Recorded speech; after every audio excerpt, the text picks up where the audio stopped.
Alright, so today I got home and I was pretty excited to see that Lopez, he is clear now. We have a two-spot Goby who we've added to the tank about 10 days ago. And I was really excited to see that he'd come out. Now, like I said, we added him, I think it was about last week, Wednesday, and so that's about 10 days. And he really didn't do anything. He was sort of hiding. We saw him a few times coming out and poking his head out here and there, but he wasn't really doing very much. I was aware, or I was told, that these fish are going to make little burrows. They're going to dig underneath rocks and create little homes, and they've got these little personalities and a whole bunch of other things. So this whole video basically is really about how he is out and about and doing more, getting more involved, eating, becoming more involved in day-to-day activities in the tank. If you want to see him sort of building his house, skip to 2 minutes and 40 seconds.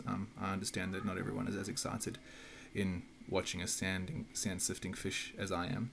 But anyway, so it took him about the 10th day, and he's come out now. And when I got home, he was sort of just hanging out in this corner of the tank. Now, in the greater scheme of things, this is the front or the middle right-hand side of the tank. He was always in this deep cavity on the left-hand side, just hiding in the dark.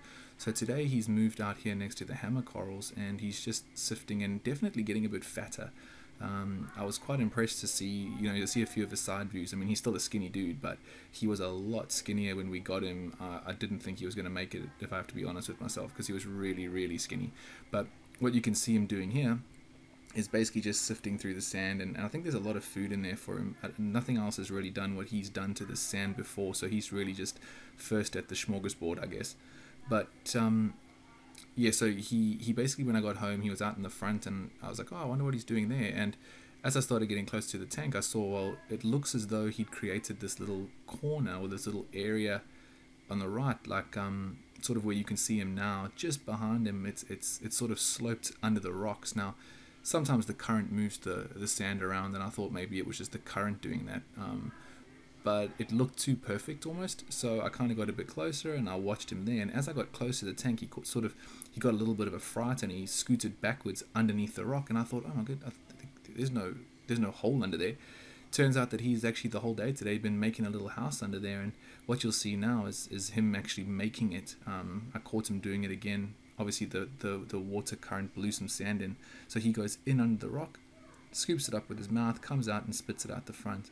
And basically what he does there, so in his mouth, spits it out that side, creating a little cavity. And what's quite cute is when he gets about halfway in, he starts using his fins like that to kick the sand out. So he digs with his mouth, spits it out, goes back under a few times, gets deeper and deeper until he can hide himself underneath the rock. So I don't really know what will happen if he's underneath there and there's a big gust of current and he ends up getting buried. I'm not sure, but I hope that doesn't happen. But yeah, so this is what I've been waiting for him to do. It took 10 days for him to do it, but he's finally sort of feeling at home now, which is pretty nice. I